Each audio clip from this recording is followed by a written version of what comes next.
آقائے کریم رؤوف الرحیم علیہ التحیۃ والتسلیم نے ارشاد فرمایا انما الاعمال بالنیات ولکل امرئ ما نوی۔ اعمال کا دار و مدار نیت پر ہے،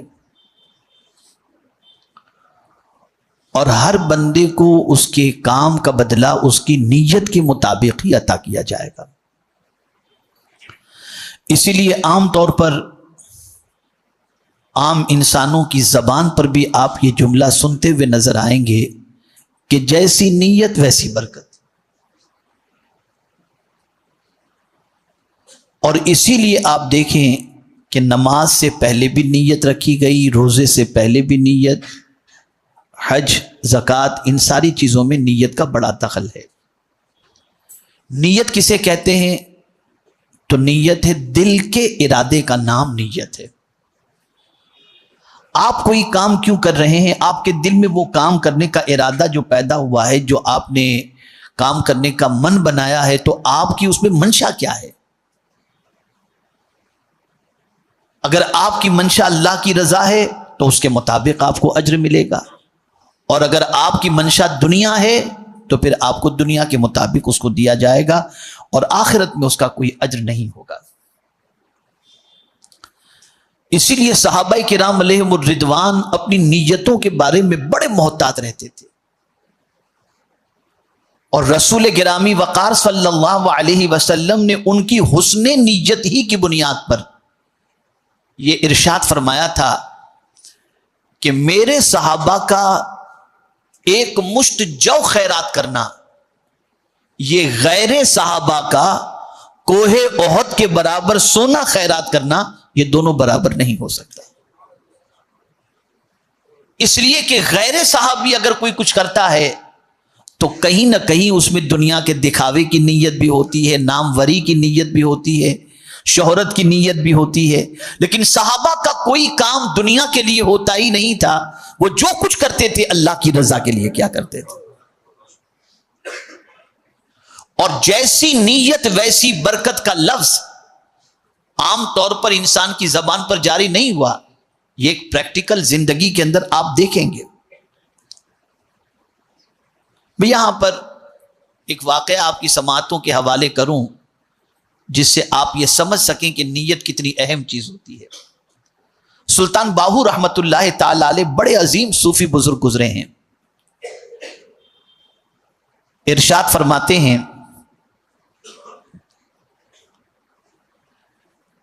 کہ اگر کوئی شخص یہ سوچے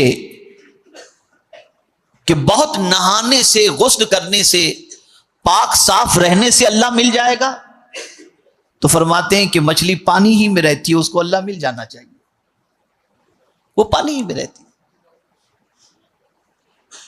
اگر کوئی شخص یہ تصور کرے کہ سر کے بال منڈوا لیں گے اور گنجے ہو جائیں گے تو اللہ مل جائے گا، تو فرماتے ہیں کہ بہت سارے ایسے جانور ہیں جن کے سر پر بال نہیں ہوتا، جسم میں بال ہوتا ہے، تو ان کو بھی اللہ مل جانا چاہیے۔ اب جو بات انہوں نے کہی اسے سمجھیے، اور اگر کوئی یہ سمجھتا ہو بہت اللہ کا ذکر کرنے سے اللہ مل جائے گا، تو ایک جانور ایسا ہے جو غروب آفتاب کے بعد الٹا لٹک جاتا ہے درخت کے اوپر اور پوری رات وہ ذکر کرتا رہتا ہے، تو اسے اللہ مل جانا چاہیے۔ پھر انہوں نے وضاحت فرمائی کہ اللہ ملتا کس کو ہے، اور اس کے بعد انہوں نے فرمایا اللہ اس کو ملتا ہے جس کی نیت درست ہوتی ہے، اسے اللہ مل جاتا ہے۔ ہم اپنی زندگی میں اپنے کاموں کا جائزہ لیں، بہت کم شاید کوئی کام ایسا ہوگا جس کے اندر ہماری نیت درست ہو۔ درست سے مراد یہ ہے کہ وہ ہمارا کام خالص اللہ اور اس کے رسول جل جلالہ و صلی اللہ علیہ وسلم کے لیے ہو۔ ہماری ہر کام کے اندر نیت جو ہے یا تو فطور والی ہوتی ہے، یا اس نیت کے اندر دنیا کی چیزوں کے حصول کا مقصد پوشیدہ ہوتا ہے، یہاں تک کہ خانہ کعبہ کی زیارت۔ بلکہ میں آپ کو ایک صاحب کا واقعہ سناؤں۔ ایک صاحب بار بار حج کے لیے جاتے، ایک دن میں نے پوچھ لیا، میں نے کہا یار ماشاءاللہ آپ بھی بہت حج کر رہے ہیں، خیریت تو ہے؟ کہا بس سرکار نے فرمایا حج کرو اور مالدار ہو جاؤ۔ تو 5 دن کی تکلیف سے اگر مالداری ملتی ہے تو کیا تکلیف ہے، اٹھا لیتے تکلیف۔ حقیقت میں آقا کریم صلی اللہ علیہ وسلم کا ارشاد ہے حج کرو اور مالدار ہو جاؤ، لیکن مالداری کے لیے حج کرو یہ نہیں فرمایا۔ قرآن کہتا ہے وَأَتِمُّ الْحَجَّ وَالْعُمْرَةَ لِلَّهِ، اللہ کے لیے حج اور عمرہ کرو، مقصد صرف۔ اور یہاں حضور کا ایک ارشاد میں آپ کو سناؤں تو آپ کا ایمان تازہ ہو جائے گا۔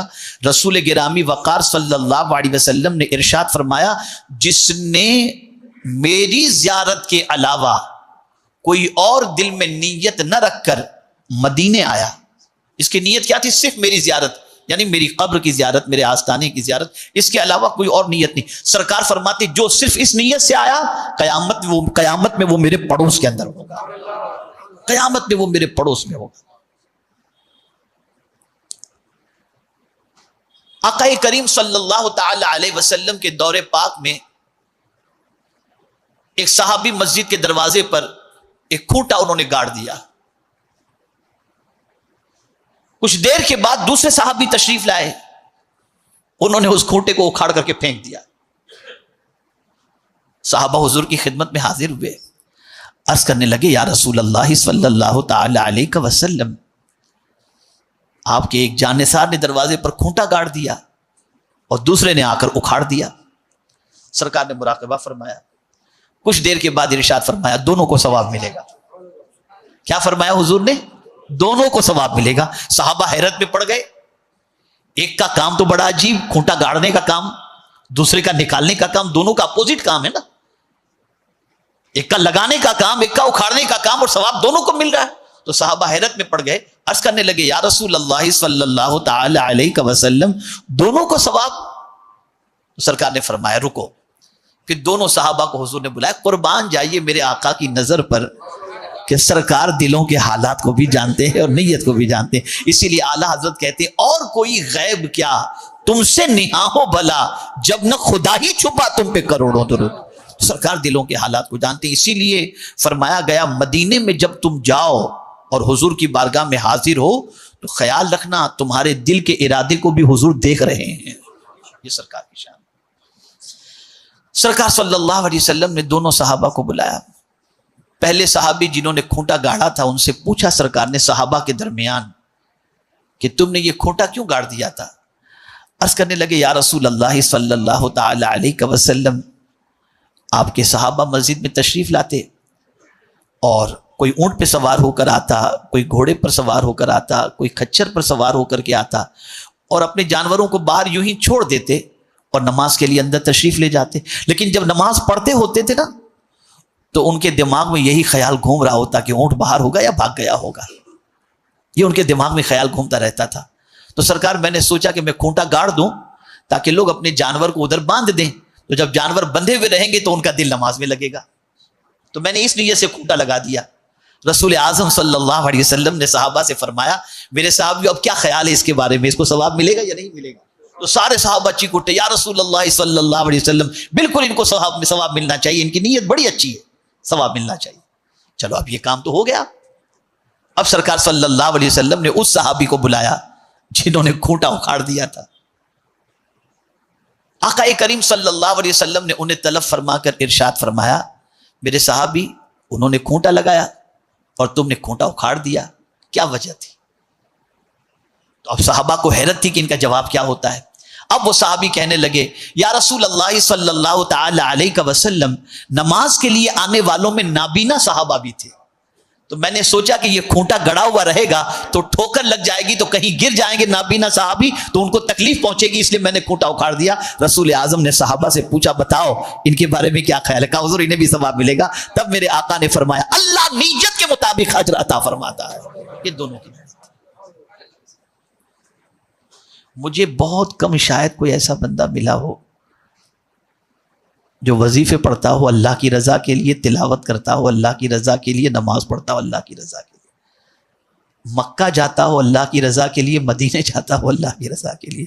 ہر کوئی اپنی پریشانی کے سولوشن کے لیے ہی جاتا ہے، میں یہ پڑھوں گا تو یہ پرابلم، اسی لیے باباؤں کا دور چل رہا ہے۔ جتنا لوگ علماء کے پاس نہیں جاتے مسئلہ پوچھنے کے لیے، اس سے زیادہ باباؤں کے پاس جاتے ہیں، اور جتنا لوگ علماء کی خدمت نہیں کرتے اتنے باباؤں کی خدمت کرتے ہیں۔ اس لیے کہ ہر چیز میں ہم پر دنیا مسلط ہو چکی، اللہ کو ہم بھول گئے. اور بھولنے کا عالم یہ ہے کہ ڈاکٹر اقبال مجبور ہو کر کہہ اٹھے، خیال رزق تو ہے رزاق کا خیال نہیں، روزی کی فکر تو ہے روزی دینے والے کی فکر نہیں. یہ ہمارا حال ہو گیا.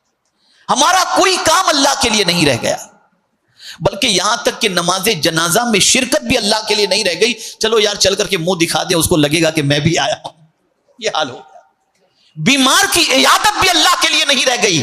ہم بیمار ایسا بندہ ہو جو مالدار ہو تو جائیں گے، اور غریب ہوا تو اچھا بھائی پوچھ لینا میری طرف سے. یہ حال ہمارا ہو.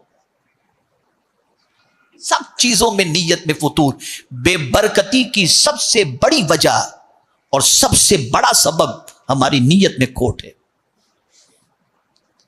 تھوڑا سا اور نیت کے بارے میں کہوں تو اور سمجھ جائیں گے. تھوڑا قریب لے آؤں آپ کو میں.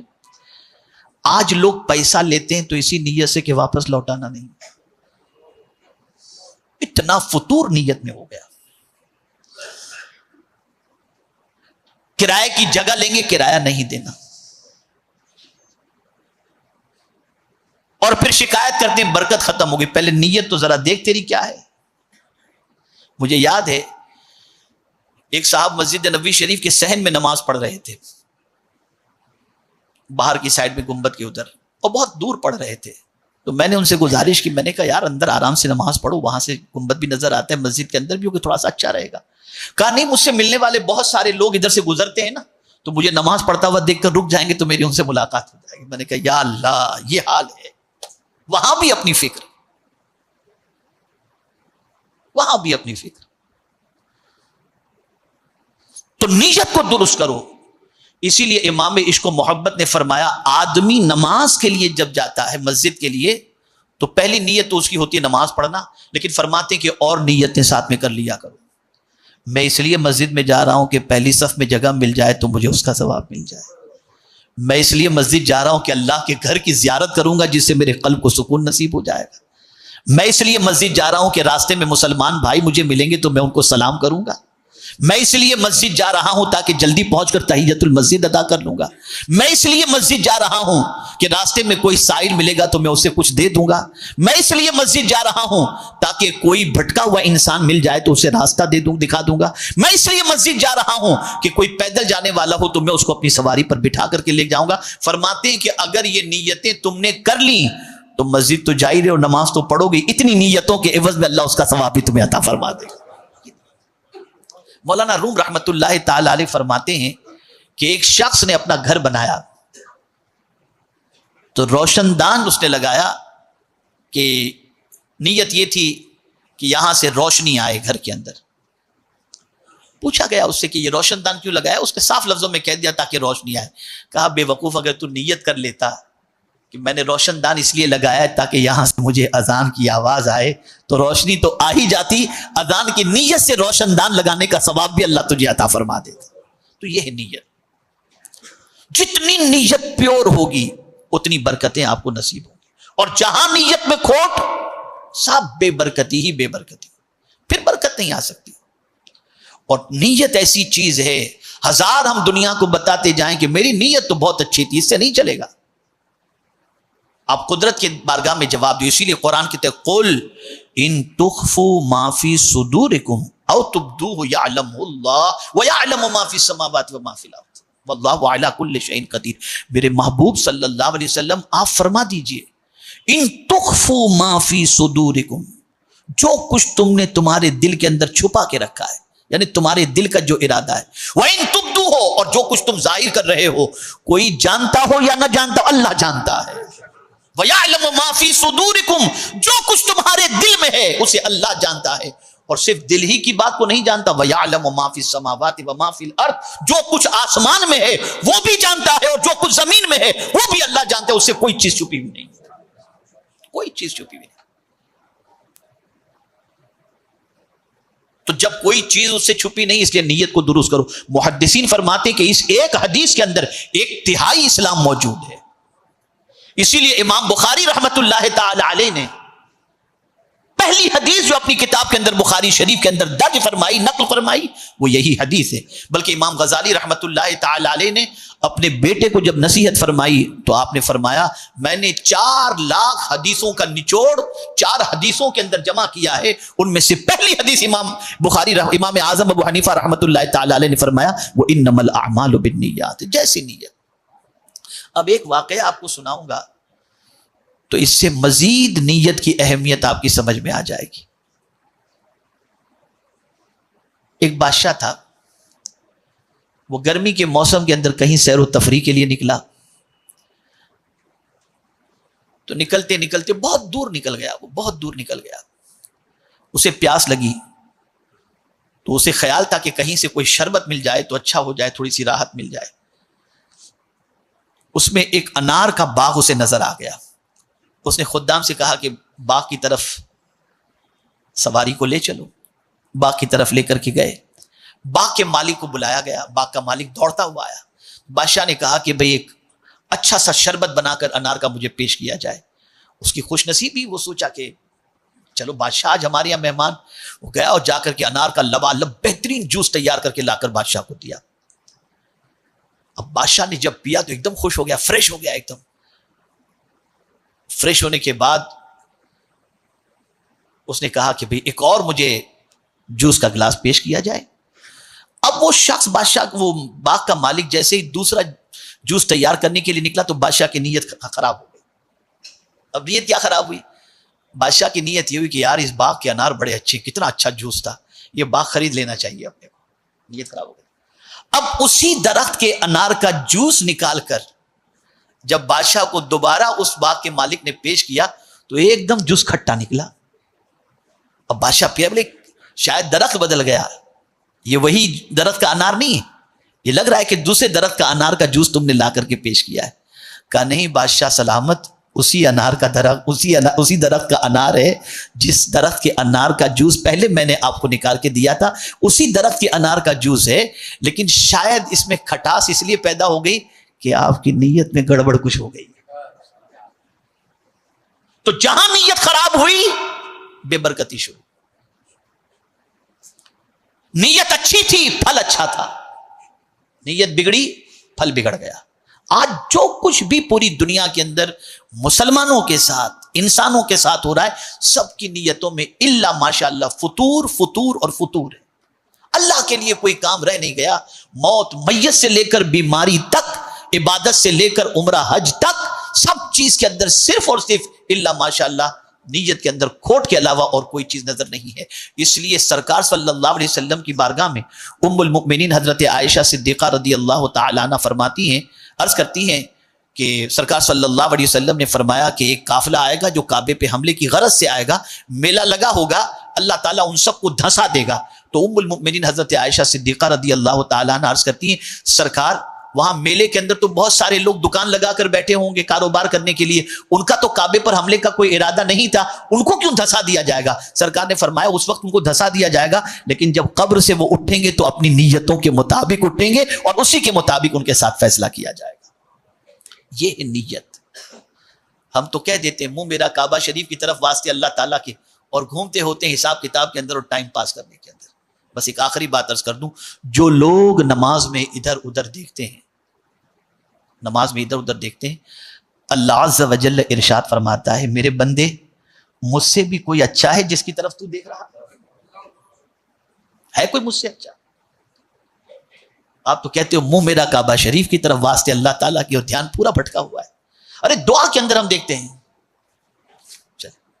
کسٹمر سے اس طریقے سے بات کرتے ہو، کسٹمر سے جیب سے پیسہ نکالنا، بہت اچھی آئٹم ہے بھائی صاحب آپ لے کر کے جاؤ، ایسا مال آپ کو کہیں نہیں ملے گا، پوری توجہ اس کے ساتھ، اور سیلس مین اگر توجہ نہ دے تو نوکری سے نکال دیتے ہو، اور خدا سے مانگنا ہے تو بے توجہ، مولا دے دے، یہ پریشانی دور فرما دے، یہ حال ہے ہمارا۔ تو نیت کو درست کرو، بہت اہم ہے۔ اور یہ وہ حدیث ہے جس کے بارے میں علماء اور محدثین فرماتے ہیں کہ 1/3 اسلام کی بنیاد اسی حدیث پر ہے، اور بعض کا قول ہے 1/4 اسلام کی بنیاد اسی حدیث پر ہے۔ اللہ رب العزت جل جلالہ ہمیں ہر کام اللہ کی رضا اور اس کے رسول صلی اللہ علیہ وسلم کی خوشنودی کے لیے کرنے کی توفیق